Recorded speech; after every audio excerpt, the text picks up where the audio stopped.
नमस्कार, जय श्री कृष्णा। कैसे हैं आप सब। मेरे YouTube चैनल धर्म समाधान में आप सभी लोगों का हार्दिक स्वागत है। आज हम आपको बताएंगे जितिया व्रत 2025 में कब रखा जाएगा।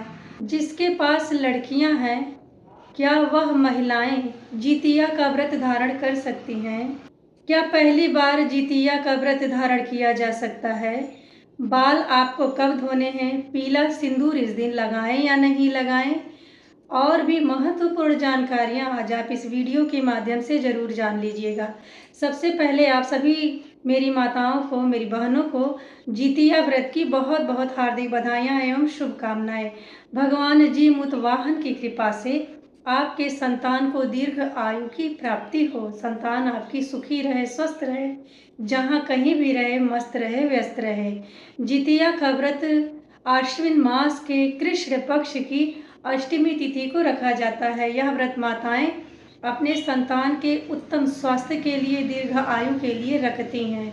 यह व्रत निर्जला रखा जाता है। इसमें 3 दिन कठिन नियमों का पालन किया जाता है। पहले दिन नहाय खाए होता है, दूसरे दिन व्रत रखा जाता है और तीसरे दिन जितिया व्रत का पारण किया जाता है। जितिया व्रत को ही जीवित पुत्रिका व्रत कहते हैं। इस बार जीवित पुत्रिका व्रत 14 सितंबर 2025 दिन रविवार को रखा जाएगा। जिन माताओं के पास, जिन मेरी बहनों के पास संतान नहीं है, वह संतान की प्राप्ति के लिए जितिया व्रत के दिन मन्नत बांध सकती हैं। देखिए, जितिया का व्रत ना बहुत ही कठिन होता है, इसलिए आप मन्नत बांध दें। जब भगवान आपको संतान दे दें, चाहे वह लड़का हो या लड़की हो, तब आप इस व्रत को रखिएगा। यह कठिन व्रतों में से एक व्रत माना जाता है, इसलिए आप मन्नत ही बांध के रखें। मेरे हिसाब से यही श्रेष्ठ होगा।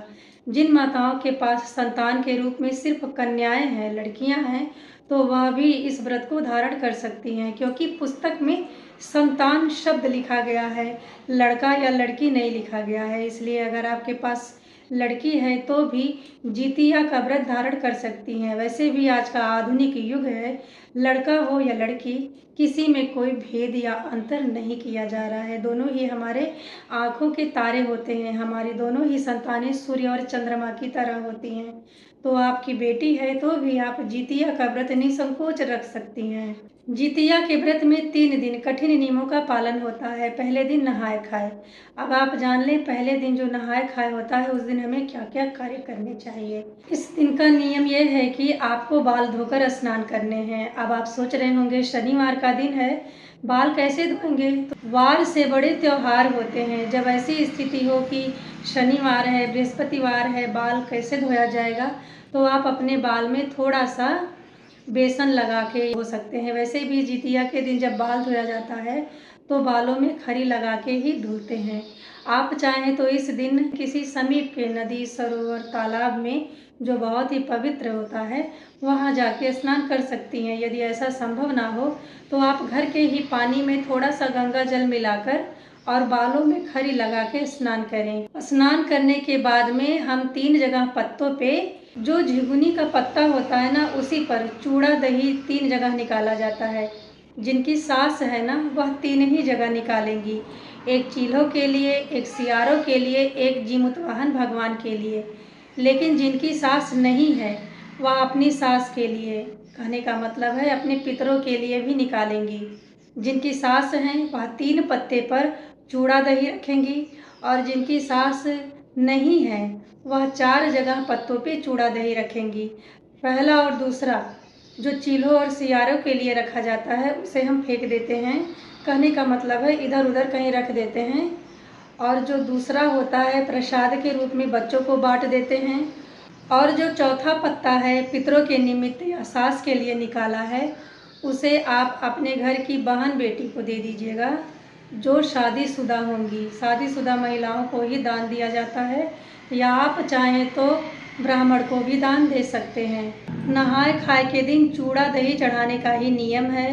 कहीं कहीं लोग मालपुआ चढ़ाते हैं या कुछ मीठा भी चढ़ा देते हैं। तो आपके राज्य में, आपके घर में जो नियम होगा, सबसे पहले आप उसी के अनुसार कार्य को संपन्न कीजिएगा। जब आप चूड़ा दही चढ़ा लेंगे, हम भोजन करते हैं। भोजन में महुआ रोटी झुंगनी का सब्जी और नोनी का साग खाया जाता है। प्याज लहसुन खाने का कोई नियम नहीं है।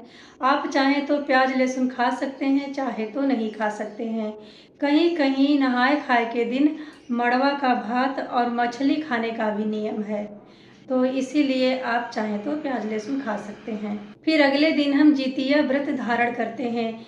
इस दिन भोर में ही आपको जगनी है, अपना दांत साफ करना है, फिर आपको चूड़ा दही खानी है। खाने से पहले आपको 4 पत्तों पर रखनी है। 4 पत्ते पे चूड़ा दही वही लोग रखेंगे जिनकी सास नहीं है। जिनकी सास हैं वह 3 जगह ही पत्तों पे चूड़ा दही रखेंगी। एक चीलों के लिए, एक सियारों के लिए, एक चिमुतवाहन भगवान के लिए, एक पितरों के लिए। पितरों के लिए ध्यान रखें, वही चूड़ा दही निकालेंगी जिनकी सास नहीं है। आप उठगन वाले दिन, जिस दिन आप व्रत धारण करेंगी, भोर में ही जगें। आप चाहें तो 2:30-3 बजे जग सकती हैं। यूपी बिहार में इसे सरगही बोलते हैं, कहीं कहीं उठगन बोला जाता है। इस समय आपको चूड़ा दही जरूर खानी है। आप और भी कोई सात्विक फल फ्रूट खा सकते हैं, जूस पी सकते हैं, केला खा सकते हैं, ताकि आपको भूख प्यास कम लगे, क्योंकि यह निर्जला व्रत होता है ना। फिर आप शाम के समय स्नान ध्यान करें, पुनः से अच्छा सा श्रृंगार कर लें, साड़ी पहने, चूड़ी बिंदी आलता लगाइए। पीला सिंदूर इस दिन लगाया जाता है, आप अपने सिंदूरा से सिंदूर लगाएं। फिर आप जीमुतवाहन भगवान का, चीलों का, सियारों का, अरियार बरियार का विधिवत रूप से पूजा उपासना करें। इस व्रत में जितिया खरीदा जाता है। आपकी जितनी संतानें हैं उतनी संतानों के अनुसार गांठ लगा हुआ जितिया बाजार में मिलता है। अगर आप सोने या चांदी का जितिया पहनती हैं तो उसका मोती और धागा आपको हर साल बदलवा देना चाहिए और वहीं बैठकर। वैसे तो यह व्रत कई महिलाएं एक साथ रखती हैं, इकट्ठा ही पूजा किया जाता है। आप चाहें तो वहीं कथा का श्रवण कर सकती हैं, या आप चाहें तो घर पे आकर के अपने घर के पूजा मंदिर में बैठ के भी कथा का श्रवण कर सकती हैं, मोबाइल में भी सुन सकती हैं।